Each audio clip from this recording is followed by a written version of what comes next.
सबों को जय यीशु सहाय प्रेज द लॉर्ड। प्रार्थना परिवार फिर से आप सबों का आज की प्रार्थना में प्रभु यीशु मसीह के जीवित सामर्थी नाम से हम सभी प्रार्थना परिवार के भाई बहन, हमारे अगुआ प्रभु की दासी सिस्टर एस्थर, प्रभु के दास भाई राज, आप सबों का हार्दिक स्वागत करते हैं और हार्दिक अभिनंदन करते हैं।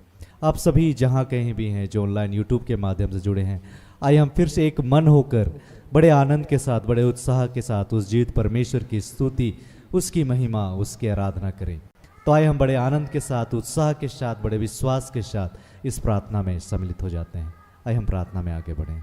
आइए हम लोग प्रार्थना करेंगे। धन्यवाद करते हैं प्रभु, फिर से सुंदर समय के लिए आपका धन्यवाद करते हैं। हे प्रभु परमेश्वर, ये बच्चे हर दिन आपसे मिलने को आते हैं पिता परमेश्वर, आपके वचनों को सुनना चाहते हैं पिता परमेश्वर। हे पिता, ये आपसे भरना चाहते हैं प्रभु परमेश्वर। हे प्रभु, तू आज ऐसा करना कि पिता तू हमें अपने आप से जोड़ना प्रभु परमेश्वर। हे पिता, जो भी ऐसी बातें, जो भी ऐसी बंधनें जो पिता परमेश्वर हमें आराधना करने में पिता परमेश्वर बाधा उत्पन्न करती है, हर एक उन रुकावटों को यीशु के नाम से दूर करना प्रभु। हे पिता परमेश्वर, हर एक उन बंद दरवाजे को तू आज खोलना प्रभु परमेश्वर। हे पिता, हमें भी वैसे आत्मा को देना जिस प्रकार तूने दाऊद को दिया था पिता परमेश्वर। जब वो आराधना करता था पिता परमेश्वर, तेरी महिमा करता था पिता परमेश्वर, वो आप में खो जाता था प्रभु। हमें भी ऐसी शक्ति देना, सामर्थ्य देना, बल देना, ताकि पिता हम राजा दाऊद की तरह पिता परमेश्वर आपकी आराधना खुलकर कर सके प्रभु। का धन्यवाद करते हैं, इस आराधना को तूने सुना है प्रभु परमेश्वर, इस वचन उद्घोषणा को तूने सुना है प्रभु परमेश्वर, आपका धन्यवाद करते हैं। हे पिता परमेश्वर, हर बातों को आपके हाथों में समर्पित करते प्रार्थना यीशु के नाम से मांगते हैं। दया सुनिए और अनुग्रह से ग्रहण कीजिए, आमीन। आइए इस वक्त हम इस गीत के माध्यम से प्रभु को पुकारें और अपने आप को प्रभु को समर्पित करें।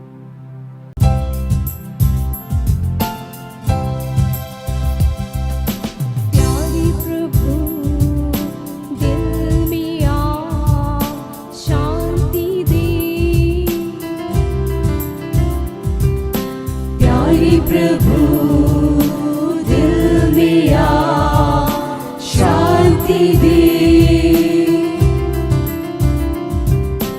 है तुझे समर्पण ये मेरा जीवन, है तुझे समर्पण ये मेरा जीवन।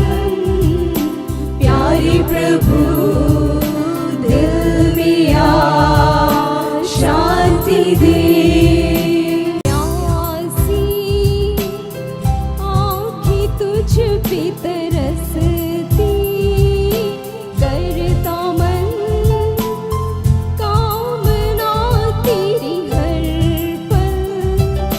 प्यासी आँखें तुझ पे तरसती, करता मन कामना तेरे हर पल। हर क्षण तुझे को अर्पण करो समर्पण ये जीवन, ला ला ला ला। हर क्षण तुझे को अर्पण करो समर्पण ये जीवन। प्यारे प्रभु दिल में आ शांति दे, है तुझे समर्पण ये मेरा जीवन। प्यारे प्रभु दिल में आ शांति दे, प्रभु दिल में आ शांति दे।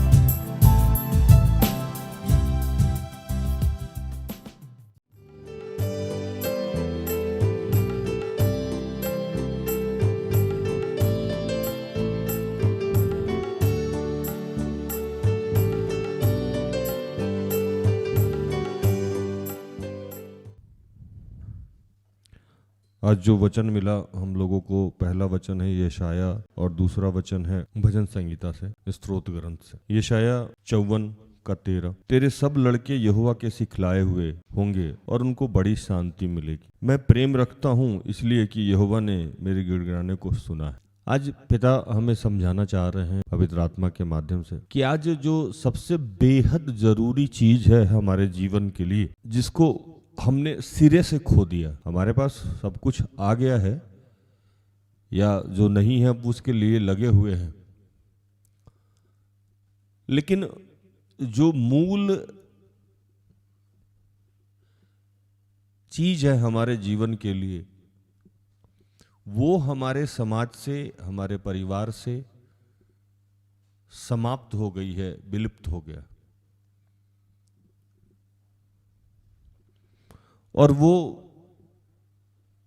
ईश्वरीय शांति। मैं प्रार्थना उधर परिवार में जब पहली बार आया था तो मुझसे रिक्वेस्ट की मांगा गया जैसे आप सबों से मांगा जाता है, और मैंने एक ही लाइन उसमें लिखा था कि परिवार में शांति। और मैंने देखा कि जैसे जैसे मैं प्रभु से जुड़ता गया, प्रभु मुझे चुना और प्रभु अपने काम में इस्तेमाल करता गया। प्रभु ने मुझसे एक वादा किया जो वो आज आप सबसे करता है कि अगर आप चाहते हैं कि आपके जीवन में किसी भी भली वस्तु का अभाव नहीं रहे, और इससे ऊपर आप ये चाहते हैं कि आप चैन से सो जाएं, आपको अच्छी नींद मिले, आप चाहते हैं कि आपके बच्चे आज्ञाकारी हों, आप चाहते हैं कि आपकी पत्नी आपकी बात सुने, आप चाहते हैं कि आपके पति आपसे प्यार करें, आपकी बात सुने, आप चाहते हैं कि आपके माँ बाप आपकी बात सुने, आपको प्यार करें, आप चाहते हैं कि आपके समाज में आपका मान सम्मान हो। ये सब कुछ लगभग हम सब लोग चाहते हैं। तो ये सब कुछ प्रभु देगा, और इनसे ऊपर जो चीज चाहिए वो शांति भी प्रभु देगा। आप एक बात कभी समझ के देखो कि आप ढेर सारा पैसा कमा लिए, बहुत बड़ी बड़ी गाड़ी है आपके पास, फ्लैट है, आजकल जो फैशन है पेंट हाउस का वो है, बेंगलो है आपके पास, आप महंगा महंगा गहना पहने हुए हैं, गैजेट्स है आपके पास, लेकिन जब आप घर में जाते हो, कभी आप महसूस किए हो, तो घर जाने से आपको डर लगता है, आपको अपने ही माँ बाप से मिलने से डर लगता है। आपको लगता है कि पता नहीं ये मेरे सुनेंगे नहीं सुनेंगे, ये मुझे समझेंगे नहीं समझेंगे। अपनी ही पत्नी के पास जाने से डर लगता है, पता नहीं फिर किचकिच तो नहीं करेगी। अपने ही पति से अपनी समस्याओं को कैसे रखें, ये तो दारू पी के आया हुआ है, नौटंकी करेगा, या पता नहीं। अपने ही बच्चों को अधिकार के साथ हम बोल नहीं पाते, डरते हैं नहीं सुनेगा, उदंड हो गया है। घर में सब कुछ है, लेकिन हमारी आंतरिक शांति चली गई है। वो शांति आ ही नहीं सकती है। आप चाहे जो भी कर लें, जैसा भी कर लें, वो आंतरिक शांति नहीं आ सकती। ये शांति जहां से निकलती है, शांति का जो दाता है, शांति का जो स्रोत है, वही ईश्वर है। वो एक वचन में कहता है कि मैं तुम्हें अपनी शांति दिए जाता हूं, जैसा संसार नहीं देता। संसार जो आपको देगा उसमें शांति नहीं मिलेगी आपको। सब कुछ आप हो सकता है कि अपने सिरे से कमा लें, जुझारू हो, मेहनती हो, तो कुछ हद तक आप तरक्की भी कर जाएं, लेकिन क्या फायदा है वैसे तरक्की का जिस तरक्की को आप भोग नहीं पाए।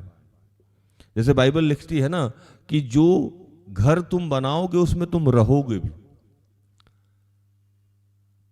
अब आप घर बना लो, उसमें रहो नहीं, तो उस घर का क्या फायदा। मुझसे लोग पूछता है कि पत्नी कैसी होनी चाहिए, मैं बाद में मुस्कुराया और मैं ये बोलने लगा कि पति पत्नी पे मैं कैसे नहीं बोलूं, सृष्टि का निर्माण ही इसी से शुरू होकर इसी पे खत्म हो गया। एक परिवार जो है चर्च की छोटी इकाई होती है, परिवार से ही चर्च बनता है, कलीसिया का निर्माण होता है। अगर परिवार नहीं हो तो कलीसिया कहां से बनेगा? भूषण भाई, बनेगा? नहीं बनेगा। परिवार बनता ही है पति पत्नी से। आप भूल गए कि अगर प्रभु को यह जरूरी नहीं लगता तो प्रभु ने दो ही निर्माण किया था, तीसरे रिश्ते का निर्माण नहीं किया था। प्रभु ने दो ही रिश्ते, एक ही रिश्ते का निर्माण किया था। दो तो बहुत मैंने कह दिया, एक रिश्ता प्रभु ने अपने हाथों से रचा था, जिसको आज हम लोग गाली बना दिए हैं, मजाक का सिरा बना दिए हैं, मजाक का हिस्सा बना दिए हैं। सिर्फ एक रिश्ता ईश्वर ने अपने हाथों से बनाया था। क्योंकि आप लोग बाइबल पढ़ते नहीं है, समझते नहीं, आपको समय नहीं है, आपको तो भागना है नौकरी के पीछे, बिजनेस के पीछे, बच्चों को ठीक करने के पीछे, जो कि आपसे कभी होना नहीं है, और आप अशांत हैं, अशांति में हैं। मैं बता रहा हूं आपको कि बाइबल में, जिस बाइबल को मैं जानता हूं, जिस ईश्वर को मैं जानता हूं, इस ईश्वर ने इस पृथ्वी पे एक ही रिश्ता बनाया, और उस रिश्ते का नाम पति पत्नी है। हाँ या नहीं? आदम को बनाया और हेवा को बना दिया, दूसरा कुछ बनाया नहीं बनाया। और दोनों को किस रिश्ते में बांधा? किस रिश्ते में बांधा? पति पत्नी के रिश्ते में। तो ईश्वर ने जो एक रिश्ता अपने हाथों से बनाया वही पति पत्नी का है। मतलब वो चाहता था कि परिवार का निर्माण हो, वो कभी भी ये नहीं चाहा कि परिवार का निर्माण नहीं हो। जैसे दुख नहीं हो तो सुख कैसा, जैसे शैतान नहीं हो तो ईश्वर कैसा, हर रात नहीं हो तो दिन कैसा, भूख नहीं हो तो भोजन कैसा, प्यास नहीं हो तो पानी कैसा। तो प्रभु को यह पता था कि इंसान चाहिए, और इंसान में जो एक रिश्ता उसने बनाया वो पति पत्नी का बनाया। हाँ या नहीं? सिर्फ एक रिश्ता, मां बेटे का रिश्ता नहीं बनाया, भाई बहन का रिश्ता नहीं बनाया, परिवार के और किसी चीज का रिश्ता नहीं बनाया, उसने सिर्फ पति पत्नी का रिश्ता बनाया। क्योंकि पता था कि पति पत्नी के रिश्ता बनाने से बाकी रिश्ता अपने आप बन जाएगा। और आज जो सबसे ज्यादा खराब रिश्ता है, जो गाली का विषय बन गया है, वो पति पत्नी का है। मजाक का, चुटकुला का, हास्य का जो सब्जेक्ट बन गया है वो पति पत्नी का है। वो जानता था कि किसी और रिश्ते को बनाने की जरूरत नहीं है, पति पत्नी का रिश्ता बना दो, बाकी सारे रिश्ते अपने आप डेवलप हो जाएंगे। इसीलिए कहा फलो फूलो और बढ़ जाओ। तो बाइबल पे जब बात करेंगे तो पति पत्नी और परिवार पे तो बात करना ही होगा। ईश्वरीय शिक्षा और ज्ञान चाहिए किसको? परिवार को ही चाहिए, और परिवार का शुरुआत ही पति पत्नी से होता है। मेरा मानना है कि हर घर में अगर पति पत्नी का रिश्ता सुधर जाए तो उसका जनरेशन सुधर जाएगा, उसका परिवार बदल जाएगा, समाज बदल जाएगा, कलीसिया बदल जाएगा, ये राज्य बदल जाएगा, देश बदल जाएगा। सिर्फ अगर हम एक सब्जेक्ट पे काम कर ले तो, और वो क्या है? पति पत्नी। वो पति पत्नी आज शांति में नहीं है। क्यों? तो आपके बच्चे यहोवा के सिखलाए हुए नहीं है, यहोवा से गाइड होते नहीं है, ईश्वर उसको सिखा नहीं रहा है। आज के वचन में कह रहा है, सीधे तौर पे प्रभु पहले ही वचन में कह रहे हैं, तेरे सब लड़के यहोवा के सिखलाए हुए होंगे और उनको बड़ी शांति मिलेगी। आपके जितने बच्चे हैं, आपके परिवार के एक एक सदस्य हैं, जो आपके अभिन्न अंग हैं, उसको ईश्वर कह रहा है कि मैं अपने हाथों से शिक्षा दूंगा और उनको भी शांति मिलेगी। अगर आपके बच्चे शांति से खा पी के सो रहे हो, संस्कारी हो, तो आपको शांति मिलेगी कि नहीं मिलेगी? मिलेगी। जिस शांति को, जिस शिक्षा को आप किसी टीचर के माध्यम से ढूंढ रहे हो, किसी हाई फाई स्कूल के माध्यम से ढूंढ रहे हो, किसी हाई फाई सेवक के माध्यम से ढूंढ रहे हो, वो सीधे तौर पे ईश्वर दे सकता है। वही आज वादा कर रहा है। आपको करना कुछ नहीं है, आपको सिर्फ एक काम करना है जो दूसरे वचन में कह रहा है, मैं प्रेम रखता हूं इसलिए कि यहोवा ने मेरे गिड़गिड़ाने को सुना। आपको क्या करना है? ईश्वर से प्रेम रखना है, ईश्वर से जुड़े रखना है। जुड़े रहना है। क्यों? तो आपके बच्चे पे उसका नियंत्रण है, आपके परिवार पे उसका नियंत्रण है, आपके जीवन में शांति है, समृद्धि है, आपको 2 वक्त का भोजन मिल रहा है।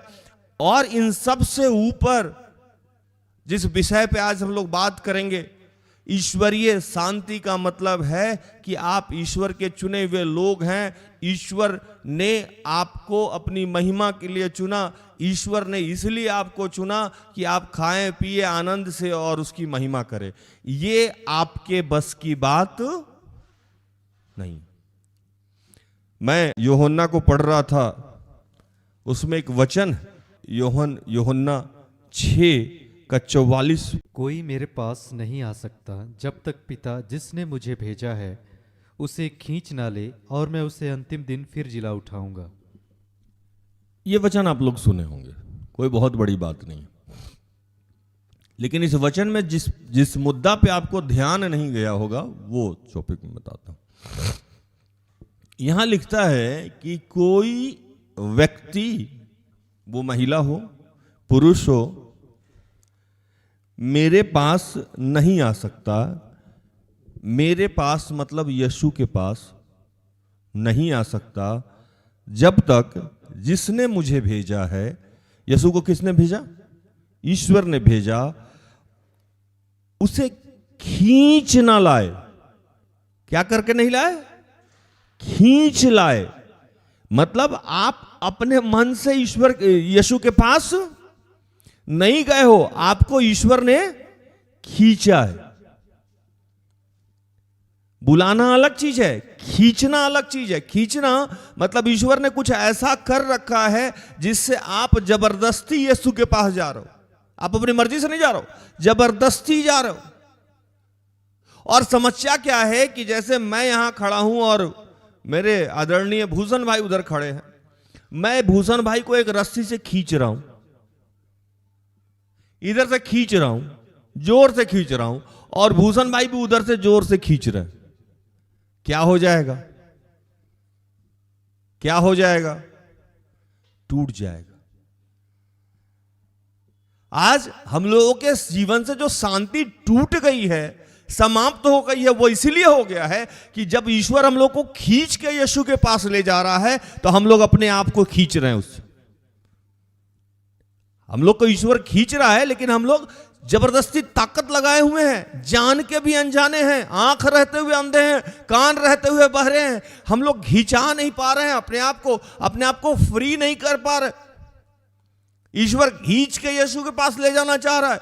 ईश्वर आपको शांति से भरना चाह रहा है, आपके बच्चे को आशीषित करना चाह रहा है। ये बगैर ईश्वर के संभव नहीं है। लेकिन जो लोग आज यीशु के फॉलोअर हैं, जो लोग आज यीशु को जानते हैं, जिनके बच्चे भी आज संस्कारी हैं, प्रभु उनके लिए वचन कह रहा है कि आपको दिन भर गिड़गिड़ा के धन्यवाद देते रहना चाहिए कि हे प्रभु ठीक है तूने मुझे नौकरी नहीं दिया, हे प्रभु ठीक है तूने मेरा बिजनेस नहीं दिया, हे प्रभु ठीक है तूने मुझे घर नहीं दिया, गाड़ी नहीं दिया, बंगला नहीं दिया, लेकिन घर में मेरे आज शांति है, तूने मुझे विश्वास का वरदान दिया, इसीलिए मैं तुमसे प्रेम करता हूं। कुछ और करने की जरूरत ही नहीं है। आज हम लोगों विश्वासी हैं, यह सबसे बड़ा आशीष है हमारे जीवन का। आज यीशु हमको जानता है, हम यीशु को जानते हैं, यह सबसे बड़ा ईश्वरीय आशीष है। क्यों? तो ईश्वर ने हमें खींच के यीशु के पास भेज दिया। लेकिन इस बात का महत्व हम समझते ही नहीं है। इस बात का महत्व कोई भी आज नहीं समझता है कि यह सबसे बड़ा दान है, विश्वास का दान, जो सबसे बड़ा दान है। हम खुद से विश्वासी नहीं हो सकते हैं। जब तक ईश्वर नहीं चाहे हम विश्वासी नहीं हो सकते हैं। बाइबल में एक जगह लिखा है कि हम खुद से यीशु की जय नहीं बोल सकते हैं जब तक ईश्वर नहीं चाहे। आज हम सब लोग सौभाग्यशाली लोग हैं कि ईश्वर ने हमें चुना है, इसीलिए हमको ईश्वर से प्रेम करना चाहिए। कुछ और करे या ना करे, ये बहुत बड़ा दान है हमारे जीवन में कि उसको हम जानते हैं, वो हम पे विश्वास करता है, हम उस पे विश्वास करते हैं, इसीलिए हम गिड़गिड़ा के उसका धन्यवाद करें। अगर ऐसा हम करते हैं तो हमारा कोई भी जनरेशन, प्रभु कहा कि आपका 1000 पीढ़ी तक मैं आशीषित करूंगा। 1000 पीढ़ी जोड़ के देख लो, आप अपना पिछला दादा परदादा के बाद आप किसी का नाम नहीं जानते होगे, 2 या 3 पीढ़ी बाद आप किसी का नाम नहीं जानते हो। प्रभु कह रहा है कि आप सिर्फ ये काम कर लो और मैं आपके 1000 पीढ़ी तक को आशीषित करूंगा।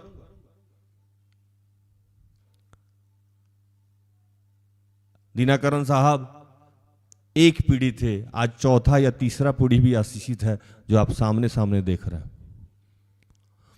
हाँ या नहीं? वैसा आशीष जो कभी कोई सोच भी नहीं सकता है। क्या कोई बिजनेस करेगा, क्या कोई व्यापार करेगा, क्या कोई सरकारी नौकरी करेगा, क्या कोई ऑफिसर होगा। आपको बस और किसी चीज, हमारा ध्यान आज शैतान, जिसको मैं भैया बोलता हूं, डाइवर्ट कर दिया। इस बात का महत्व ही नहीं है। आज हमारे क्रिश्चियन परिवार का यही हाल हो गया। हमको यह विश्वास का दान मिला है, हमारे साथ ईश्वर है और हम विश्वासी हैं, इस चीज का एक्साइटमेंट खत्म हो गया। इसीलिए बाइबल का वो वचन जिसमें लिखा हुआ है कि नया पुराना हो जाएगा, अगला पिछला हो जाएगा और पिछला अगला हो जाएगा। जब बाहरी समाज से बच्चे आते हैं वो ज्यादा एक्साइटेड रहते हैं और वो प्रभु को ज्यादा धन्यवाद देते हैं कि पिता तूने मुझे चुना। लेकिन क्रिश्चियन परिवार आज इस बात को भूल गया है कि सबसे बड़ा दान जो है वो विश्वास का दान है। सबसे बड़ा आशीष जो है हमारे जीवन में वो शांति है। और इसी के लिए प्रभु कह रहा है कि इसी बात के लिए आपको सबसे ज्यादा प्रेम करना चाहिए ईश्वर से, क्योंकि आपको शांति मिला है, आपको विश्वास का दान मिला है। इससे बड़ा आशीष आपके जीवन में कुछ और हो ही नहीं सकता है। घर मिले ना मिले, नौकरी मिले ना मिले, शादी हो ना हो, तरक्की हो ना हो, लेकिन आप चैन से खा के सो जाते हैं, ये ईश्वरीय आशीष है। बाइबल में ये लिखा हुआ, लेकिन इस बात का हम महत्व ही नहीं देते। इस बात का जैसे ही महत्व देंगे तो होगा क्या कि ईश्वरीय कृपा हम पे बरसने लगेगी और शैतान को बुरा लगेगा। इसी बात के लिए अय्यूब ईश्वर को बड़ा प्यारा था। तूने दिया तूने लिया, तेरा धन्यवाद हो। नंगा ही मैं अपने माता के गर्भ से आया था, नंगा ही चला जाऊंगा, प्रभु तेरा धन्यवाद हो। अय्यूब को पता था कि ये सारी बातें जो मिली है ईश्वर के तरफ से मिली है, मैं तो यहां कुछ लेके नहीं आया था, फिर भी ईश्वर हमसे प्रेम करता है। इससे ज्यादा मैं धन्यवादी किस बात के लिए? इससे और आशीष की बात आपके जीवन में और क्या हो सकती है कि ईश्वर ने आपको खींचा है और यीशु के पास लेके गया है और यीशु के माध्यम से हमें जीवन का रोटी मिलता है। मैंने प्याऊ पे लगाया हुआ है कि जो जल मेरे पास है अगर तुम पी लो तो फिर तुम्हें कभी प्यास नहीं लगेगी। जीवन का जल मैं हूं, जीवन की रोटी मैं हूं। और ईश्वर ने क्या किया? हमें खींच के जीवन के जल के पास ले गया, जीवन की रोटी के पास ले गया। फिर भी हम त्राही माम त्राही माम त्राही माम कर रहे हैं। आज पवित्र आत्मा कह रहा है कि ये बहुत बड़ी आशीष है आपके जीवन के लिए। इस बात को समझिए। और ये आप ही पे नहीं, आपके बच्चों के साथ भी लागू हो रहा है। इससे बड़ा आशीष पूरे जीवन में हो सकता है? कुछ नहीं हो सकता। लेकिन इस आशीष को हम आशीष मानते ही नहीं है। इसको हम भुला गए कि आपके बच्चे अगर आपके आज्ञाकारी हैं, ये ईश्वरीय आशीष है। आपकी पत्नी अगर आज्ञाकारी है तो ईश्वरीय आशीष है। अगर आपके पति आपसे प्रेम करते हैं, आपकी बात को सुनते हैं तो ईश्वरीय आशीष है। घर में आप शांति से रह रहे हो तो ईश्वरीय आशीष है।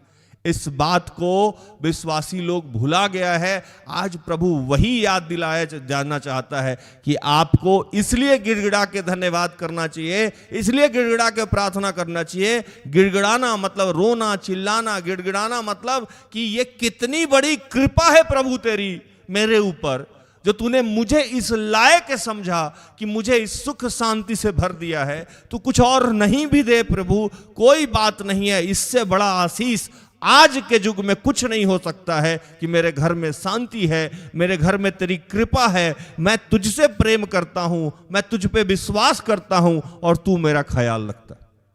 हाँ या नहीं? जब मुझे सिस्टर एस्टर मिली तो मैं इस बात का अहमियत समझ गया कि भैया ये तो ईश्वरीय कृपा है मेरे ऊपर कि ये तो चल के मिल गई है मुझे। और आज मैं प्रभु को रोज धन्यवाद इसी बात के लिए कहता हूं कि कितनी बड़ी सौभाग्य है मेरे लिए कि मैं एक सेवक के लिए तरसता था, आज प्रभु ने मुझे सेवक के साथ में रहने का मौका दे दिया। पिछले 10 साल से मैं 18 घंटा साथ में रहता हूं। इस बात की कीमत मैं समझता हूं और प्रभु इसका प्रतिफल भी मुझे देता है। ठीक इसको थोड़ा सा ऊपर करके अगर बात करें, ईश्वर की यही कृपा, ईश्वरीय साथ, ईश्वरीय विश्वास को अगर आप समझे कि आप क्रिश्चियन परिवार में जन्म दिए, आप बाय बर्थ क्रिश्चियन हैं, क्या मिरेकल है दोस्त। कितनी बड़ी आशीष है कि आप बाय बर्थ क्रिश्चियन हैं। कितनी बड़ी बात है कि आप किसी चर्च के मेंबर हैं। कितनी बड़ी बात है कि जब आप होश भी नहीं संभाले थे तब पवित्र आत्मा का अभिषेक हुआ, जिसको बपतिस्मा बोलते हैं आपके जीवन में। कितनी बड़ी बात है कि आपका दृढ़ीकरण हुआ है। कितनी बड़ी बात है कि आपको लाइसेंस है कि आप संडे को चर्च जा सकते हैं।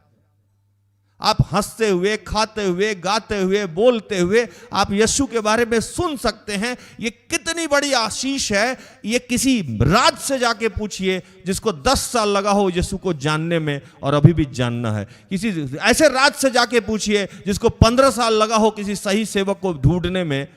आपके पास तो सेवक का अंबार लगा हुआ है, आपके पास तो संगति का अंबार लगा हुआ है, फिर भी आपको धन चाहिए, पैसा चाहिए, गरिमा चाहिए, पोस्ट चाहिए। प्रभु बोलता है ये सारी चीजें तो मैं तुम्हें यूं ही दे दूंगा। जो चीज आपको यूं ही मिल जाएगा उसके लिए आप बेचैन है, और जो चीज आपको ईश्वरीय आशीष मिला है उसका वैल्यू आपको नहीं है। इसीलिए आप अशांत हैं और इसीलिए मैं शांति से सो जाता हूं। मेरे पास लोग आता है, मैं कहता हूं आपको तो पेंशन मिलता है, मुझे तो मिलता भी नहीं है। आपकी सरकारी नौकरी है, आपका कंपनी है, आपका ये है, आप कमाते नहीं है तो आपका पति कमाता है, पति नहीं कमाता है तो आपकी पत्नी कमाती। क्योंकि मुझे पता है कि जिस ईश्वर ने मुझे यहां पहुंचा दिया वो ईश्वर मुझे कुछ भी दे सकता है। जब वो विश्वास का वरदान दे दिया, मेरे घर में शांति दे दिया, मेरे बच्चे यहोवा के सिखलाए हुए हो गए, वो बाकी तो यूं ही दे देगा मुझे तो कुछ करने की जरूरत नहीं है। मैं इसी बात के लिए धन्यवाद करता हूं ईश्वर को कि वो मुझसे प्रेम करता है, और इसीलिए मैं गिड़गिड़ा के धन्यवाद करता हूं।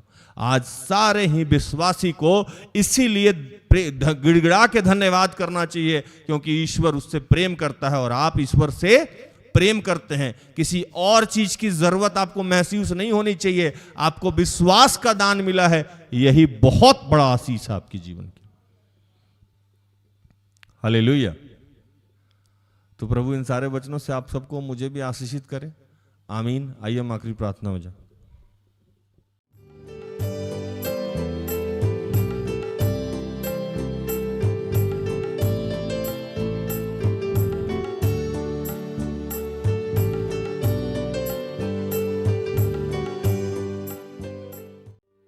आइए आज हम गिड़गिड़ा के उसका धन्यवाद करें। हम सिर्फ इसलिए प्रेम करें कि वो हमसे प्रेम करता है। बाइबल में एक लाइन लिखा है कि इससे बड़ा प्रेम क्या हो सकता है कि कोई अपने मित्र के लिए जान दे दे। इससे बड़ा प्रेम और क्या हो सकता है कि कोई अपने पुत्र की कुर्बानी दे दे। हम लोग कितने आशीषित लोग हैं कि यीशु हमारे लिए बलिदान किए गए हैं। हम लोग कितने ईश्वर के चहेते लोग हैं कि ईश्वर ने हमसे इतना प्रेम किया कि अपने इकलौते पुत्र को दे दिया। हम क्यों और किसी बात की चाहत रखते हैं और उसको धन्यवाद नहीं करते हैं? क्यों इस प्रेम की कीमत को हम नहीं समझ पाते? ईश्वरीय यीशु के कुर्बानी से बढ़ के और क्या आशीष हो सकता है हमारे जीवन के लिए? इस बात के लिए आज हम धन्यवाद करेंगे कि हम पूरे जगत में जहां भी ढूंढे कहीं भी नहीं, कुछ नहीं मिला, लेकिन वो जब मिला और हमें यूं ही मिल गया, मुफ्त में मिल गया, इस बात के लिए आज उसका हम धन्यवाद करें कि हमारे बच्चे ईश्वर के सिखलाए हुए हैं। हमारे परिवार में आज भी ईश्वरीय भय है और हम शांति से सो जाते हैं, हम अच्छी संगति में रहते हैं। इतनी सारी कृपाएं हैं। ईश्वर हमें खींच के यीशु के पास लाया है, जीवन का रोटी और वो जल दिया है जिसके खाने से और पीने से हमारी प्यास बुझ जाती है, हमारी भूख समाप्त हो जाती है। इस बात के लिए आज हम धन्यवाद दें।